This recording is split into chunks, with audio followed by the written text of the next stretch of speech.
I feel I should clear something up here, and I won't call this misconceptions or misperceptions or misapprehensions, or I won't even say anything like that. But I just wanted to kind of like prep your mind ready for for where it might go. And this is sort of I know it's actually a big deal, and I feel like I'm not even maybe treating it as such, and I apologize if I don't sound like it, given you're a certain type of person who would feel this way. But I want to kind of just clear this up. I think it's necessary. So I think there's a big question as to whether the supernatural exists, right? And that's a thing that a lot of people just deny the idea of God on that strictly that premise. And why is that? Okay, well, you look at your own reality. We have especially in this day and age, this information age, we have like internet and all that. And, yeah, there's been a lot of stuff that's been posted. Like sometimes that can be very hard to believe or miraculous, right? But it's not like to that extent that that was talked about Jesus. What Jesus was claiming, also the things the Old Testament claimed. So people are now, they're ultra skeptical of the Bible strictly on the supernatural basis. They wouldn't doubt that that's historically accurate. Yeah, there's people in it probably existed, but a lot of the supernatural stuff doesn't matter, and therefore it strips away of the possibilities of what God did. It can also affect the narratives of the Bible and its authenticity, or its sort of like what its purpose is. Let alone then, like, they're ultimately just probably thinking about this because they're trying to challenge what Jesus ultimately said about life after death. That's where it comes to, in my opinion. I think that's ultimately why people are even looking at this, because they're thinking like, okay, my sin, will these selfish sins of desire and pleasure actually be like taken account for? Will I be punished for them? And I'm talking about the regular person here. I'm not talking about people who have sick and twisted sort of ideas of pleasure. I'm not talking about masochists or anything like that. They're the obvious sort of like weirdos. But like whenever it talks about like, I'm just talking about trying to talk towards the regular person, where they're essentially trying to get away either with sexual immorality, not feeling bad about saying how the way they talk and way they think, and yeah, and sexual immorality. I mean, I think that's where what it automatically is all about, honestly. The regular person is honestly just trying to get away with that, sexual freedom. That's about it. I mean, this is where this is the bottom line. This is where why everyone who is a staunch critic of the Bible, or anyone who believes in God, because they essentially, I mean, yeah, they sound like, they're going to learn a lot about the Bible to try to discredit it or disprove it. But ultimately speaking, what they are trying to get at, or what they're trying to do, is find the comfort of knowing it's not true, or at least just like, I mean, there might be even some other feelings like insecurities, and they maybe even have a little bit of like disdain towards believers over their life. They feel like they've been, they're traumatized or something by it. But I mean, not necessarily traumatized, but they've been annoyed, because I would hope like no one's been traumatized. But they've been annoyed by people who are believers, and and it's just like, yeah, like, fair enough. You tired of their confidence in something that you can't see, you can't feel, you can't touch, you don't have ultimate proof for. Therefore, it's like, I'm annoyed. You look way too confident in yourself, so I'm gonna just stick to just denying God and not being a believer. even though I've pointed out many times in a lot of my recordings, you are in the same camp. Like, you are basically doing the same thing as them. And it's just like the validity and viability of any kind of denial in God kind of like plummets, from like, in my view, like, it just ultimately comes down to like showing like, well, you have just as much faith being a non-believer, given like origin of life questions and information theory and all that. Like, all this kind of points towards how there's major problems that you have to try to overcome if you want to seem any more right or any more authentic. And that's just that. Like, authenticity, that's a little more subjective, and obviously, like, you can feel like you're more authentic, but ultimately you won't seem more right if you wanted to actually feel like you're a main contender for this.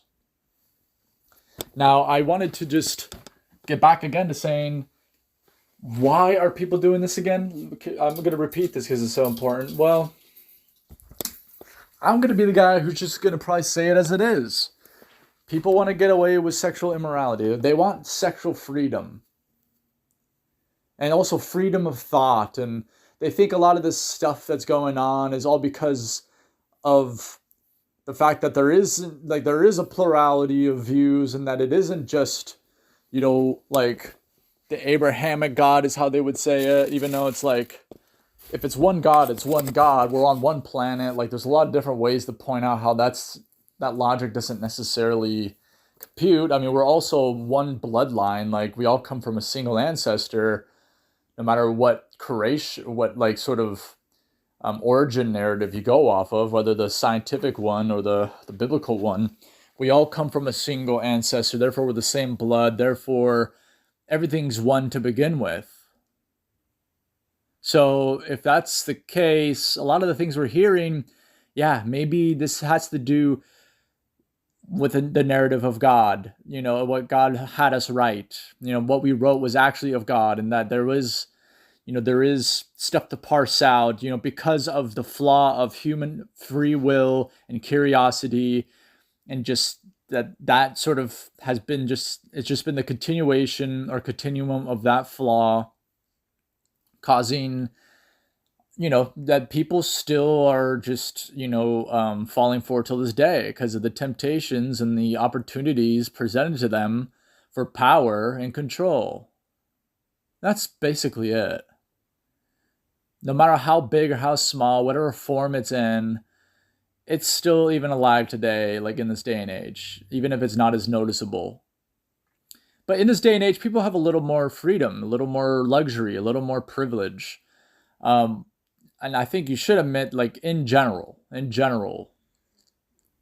or comparatively, relatively speaking, but in general, there's maybe a little more peace. These things can be somewhat stated. There is things to bring up, to, like, exceptions, maybe to that rule, right? And try to, like, point out how it isn't. But ultimately speaking, I think it's generally better, like, given freedom of speech. Like, obviously violence can still somewhat, like, radicalization still happens, extremism still is somewhat coming out of certain things, but ultimately I think there is a lot to say about the freedoms that people have in general, and the access to relatively a better state of being, or state of mind, health. I don't know, there is a lot to compare, though. I mean, obviously, like, it seems like each time is relative to this relatively could even point out how older times were better just because there was maybe less to begin with. But I don't know, I can let you ultimately decide. I mean, this isn't necessarily going to even affect what I'm going to talk about here. I kind of caught myself maybe trying to be too, giving too much of a blanket statement or overgeneralization, or jumping to conclusions perhaps. But I don't know, I for one think it is, this day and age, is generally better. We have access to better things, better medicine, and I don't think that's necessarily a blind optimism. I think, like, there is a blind optimism, like, in life, but that's just pointing out, like, in general terms, what is basically better than before. So I went over this, and yeah, now people like, because we can talk, have more time to even talk and have meet these like sort of platforms to work from and have even more time in general and more freedom in general to talk about these things. The ideas of freedom and what we actually have the right to and what we're entitled to, or what should be like considered naturally acceptable, that's being talked about basically like at an extensive length.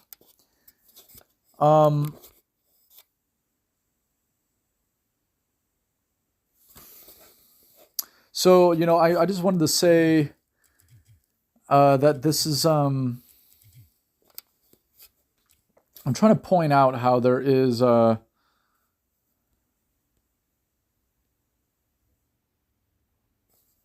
other how like okay, yeah, here we go. So getting all that out, this is worth mentioning. The supernatural, getting back to that idea of the supernatural being stripped away and how people could talk about this at length. There's a lot of things we talked about, and at this rate, there's a lot of people who are now like feel like they've heard enough, even though I don't think that's gives them a right to necessarily like think that they should just outright like just stick to a position. But we haven't necessarily seen any major supernatural thing happen within recent centuries. There's been a lot of weird stuff that could be borderline miraculous. I, for one, like our minds being able to come to the questions we've come to when it comes to the origin of life. Questions like how does abiogenesis happen in the specific complexity, the irreducible complexity of cells? Those kind of questions are almost miraculous in their own right, because it's pointing out something that we can't explain or replicate in a lab. I mean, that could just point out not only the miracle of the mind, but just the miracle of creation, right? If I were to talk from the perspective of someone who is an intelligent designer, and just for the sake of this talk, I'm just trying to be completely neutral and going to always explain like as if I'm talking from whatever perspective or lens. But if you don't want to even consider that a miracle, how consciousness can even be considered a miracle. If you look at abiogenesis, like how does non-living matter become living matter, and then living matter become like creatures like us, or even just simple creatures as complex as they are, which I just stated, and then those things becoming us. Okay, there's complexity, and then there's like information, like there's intelligence. Great, okay, which is, I mean, that's not God though. Well, what do you mean? How do you know it's not God? Like, what information is telling you that? So, these are the big questions that just put everyone in their place. It's the best reality check to anyone who is trying to even talk in this regard. And it just starts showing how a lot of these things that are talked about, like in other areas, are almost self-defeating, or just a contradiction in terms or whatever. Like you start seeing how a lot of these other conversations are almost just not getting anywhere compared to these big questions and, what they imply. But, moving on here, if you don't want to even see that stuff as miraculous to begin with, which I don't know, like it's just hard for me to even still consider it. But, like, it's just a normal product of the universe. Like, of course, the universe is just, there's something to it. We just don't know. I'm never going to get to the bottom of it, but I'll pretend that, I'm representing it. That standpoint just doesn't it just feels too fraudulent to me. But I just wanted to kind of say here and speak towards a major sort of like objection people have to the Bible.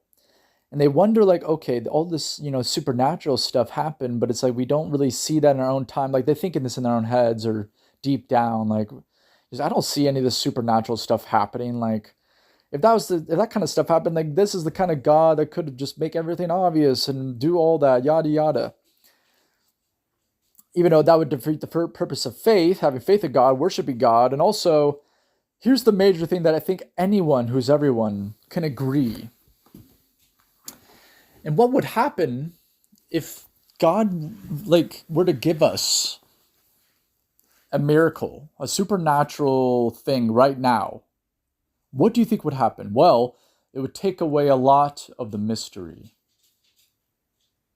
Boom. That's what is the most major thing to look at here.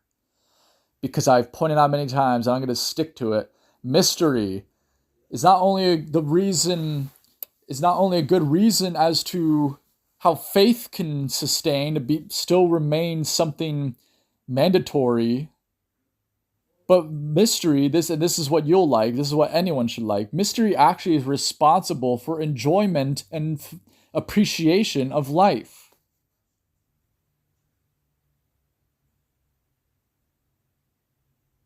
Let me say that again. Mystery is the sole reason why we can enjoy and appreciate life. I mean, it's responsible for everything. It's responsible for the difference between good and bad, and what feels good and what doesn't feel good. Like if we knew what felt good all the time, there wasn't a mystery to which creates subjectivity to begin with. Mystery also creates subjectivity. But if there wasn't that to begin with, we wouldn't there wouldn't even be a knowing of good. There wouldn't even be an appreciation enough to allow us to enjoy what we like. And this is a huge question. But because it's also, now that I'm making you maybe understand here the function of it, well, not everything that's good is something you're supposed to enjoy or supposed to exploit or abuse. And that's the huge thing to really consider here. This is what keeps us in check. This is what actually makes us try to use our mind and our free will. And mystery, God making a mystery for us is also forces us to use our free will. Also in another way, mystery is behind it all. So, us using our free will, it's actually given us a reason to actually exist the way God wanted us to exist. If I were to talk from a creationist perspective, through that lens, this is how it can make sense of all of this. And basically just point out how you haven't seen anything supernatural, perhaps because God is not wanting to reveal that to you yet. Or at all.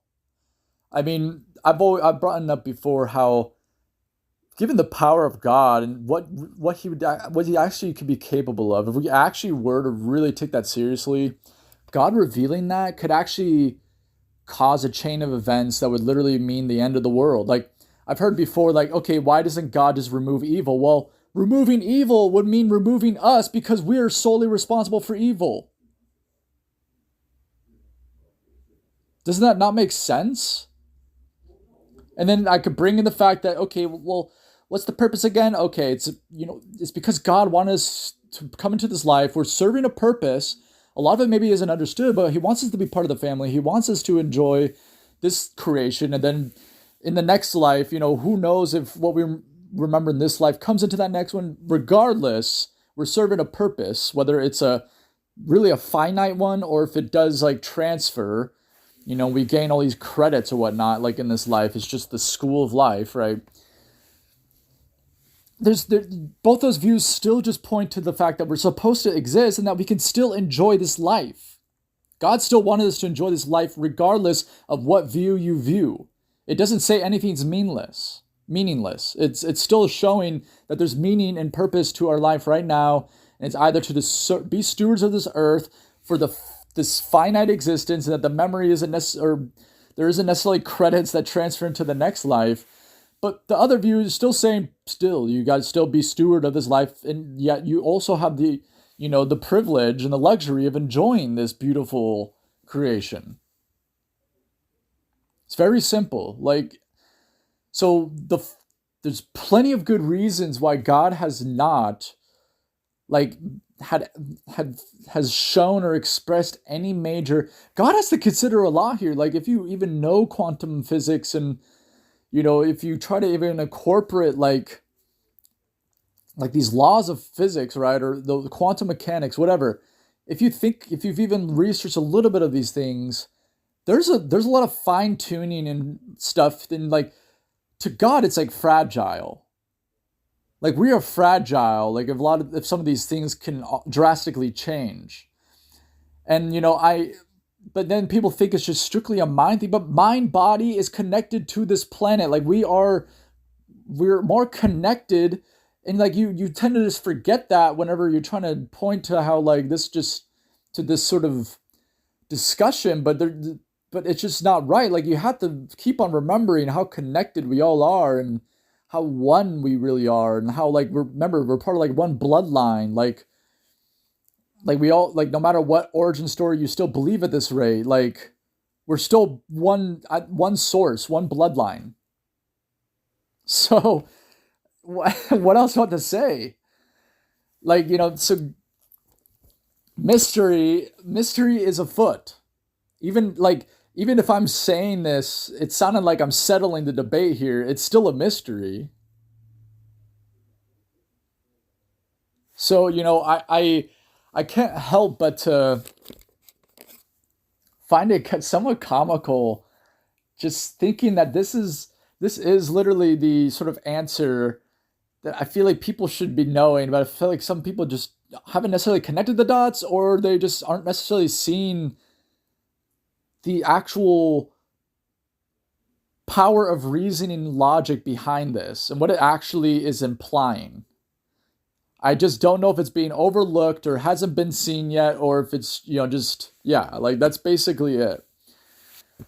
So, I'm for one just the person who's just trying to stick to it, stay on it, and just be like, hey, this is it, this is it, this is it, this is the main thing to look at, and then you can be a proper critic if you even still want to be a critic, or a proper critical thinker and a proper observer and a proper learner when it comes to hearing what the Bible has to say, who Jesus was, and who God is. And that's it. I mean, I like talking about this stuff at length, and I'm just maybe continue talking here, but you should probably just stop at what I just said there. But I'll go ahead and reiterate some things right here. Mystery is a part of life, and it's not hard to believe that God put it for a reason. Because if you believe in mystery, you're not believing in God, well, I mean, why would the universe create us from non-living matter to living matter, right? Like, if we started these fundamental elements that then became living things somehow, like living cells that then would multiply and start becoming multicellular, and then it becomes us, who then also have the capacity of comprehension and consciousness. It's like, do you not see, like, why would the universe bring us to this point and still make things, and still, like, there's still so many mysteries about it? I mean, let alone why a universe would do that to begin with. Like, what is the universe? Is it like a conscious super mega brain? That sounds like God.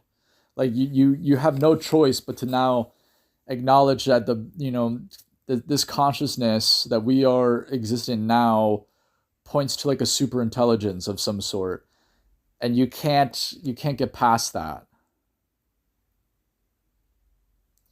Yeah, you just sound like a new ageist. And new ages are typically just piggybackers of what has already been said and done in the past of antiquity, but now you're just trying to act like you're on the fore of it all, and you're just trying to push it forth, upward and onward. But the optimism is based on an idealism. You're trying to solidify or consolidate what you think, like whoever you are. Like I still have this measure to use against you and say, well, who are you?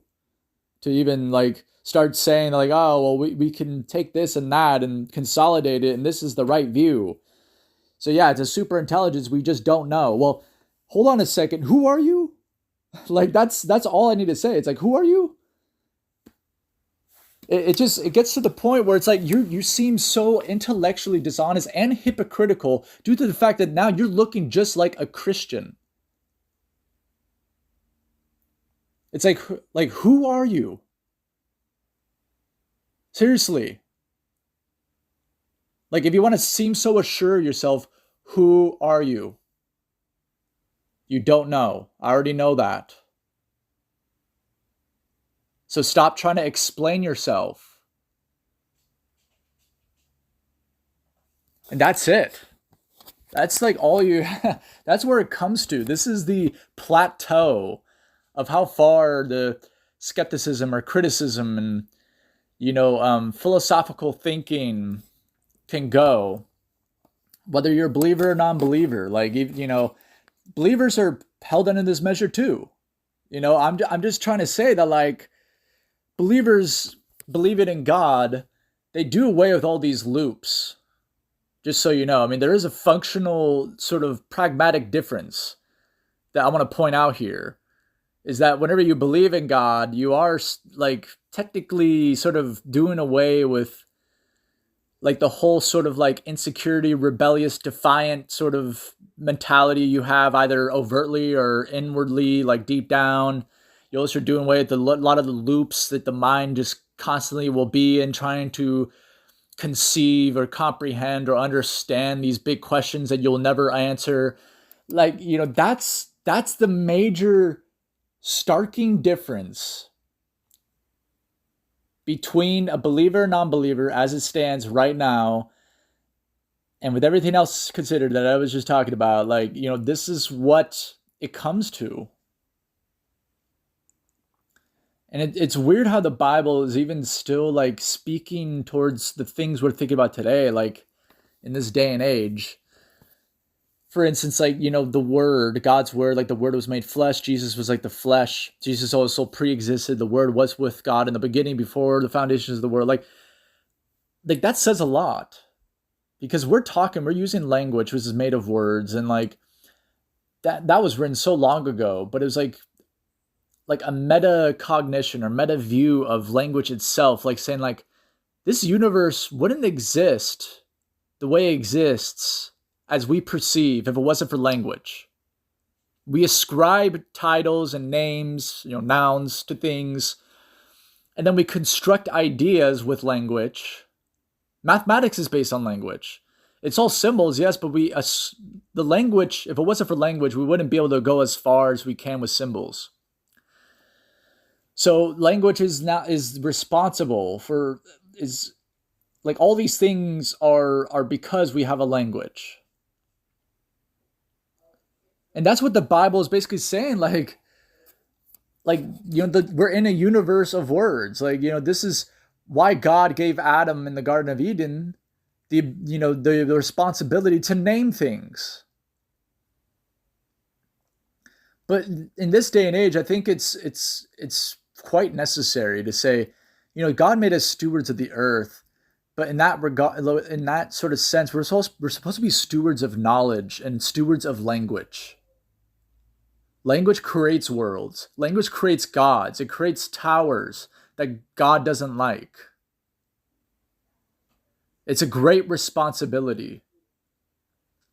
This is it. Like, this is all you really need to hear. Like any normal person, right? Like, unless you're a person who truly wants to be on this stage and be talking and debating, you can continue thinking about this. But anyone who's just trying to find answers here, I'm the only person you really probably ever need to hear. And then now you can decide whether you want to believe in Jesus or not. I mean, I'm the product of the Bible, because it was the Bible that challenged my way of thinking, and it made me have to think. So the Bible is the source of why I'm even here talking about this, or why I'm doing this right now in this moment. Yeah, there's like, obviously my own individual existence and free will that chose to go this far. But, it was the challenge of the Bible, and, it was challenge of God in general. So, I want you to just know that I'm not trying to be, I'm not trying to form a cult. I'm not trying to be your Messiah or a savior or anything like that. I'm merely just another person, and I chose this path of higher learning, philosophy and whatnot, and this is just where it brought me.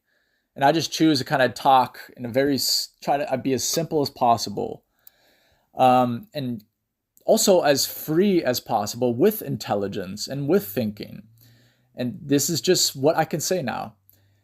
And you know, I do think this, if you actually apply what I'm saying here to understanding Jesus, you may see how much more profound Jesus is and how his pre-existence was true. And how, like, he did come for a reason. And then, what he talked about, and I'll let you parse out, like, if what he talked about is true or not, right?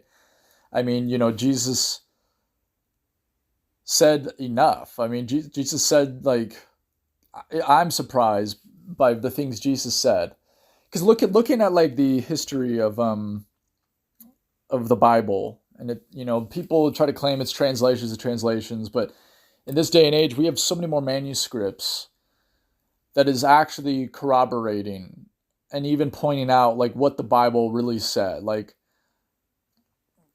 we get a better understanding of the history, and like, we take into account what we know of like the different areas we're finding manuscripts, and we're being able to piece together like what, like, that the fact is what we have in the Bible is really the preserved word. Like, it is preserved from the time it was written, and and that it was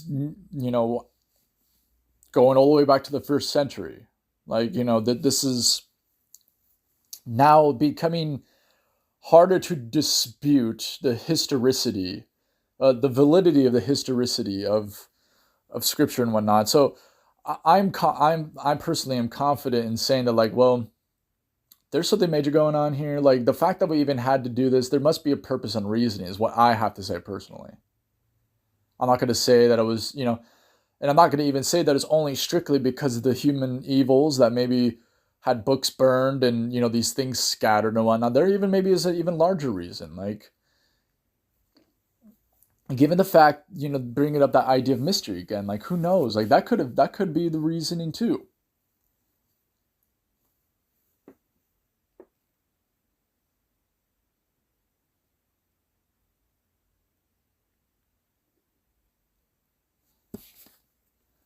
And I think you should stay on that thought, that mystery is something that is beneficial. It's good for you, if I may say it as such. And that Jesus knew about mystery. Why do you think Jesus was talking to begin with? Like, you can't doubt this. This is an absolute fact. Jesus knew mystery. Now it's up to you to decide how much he knew.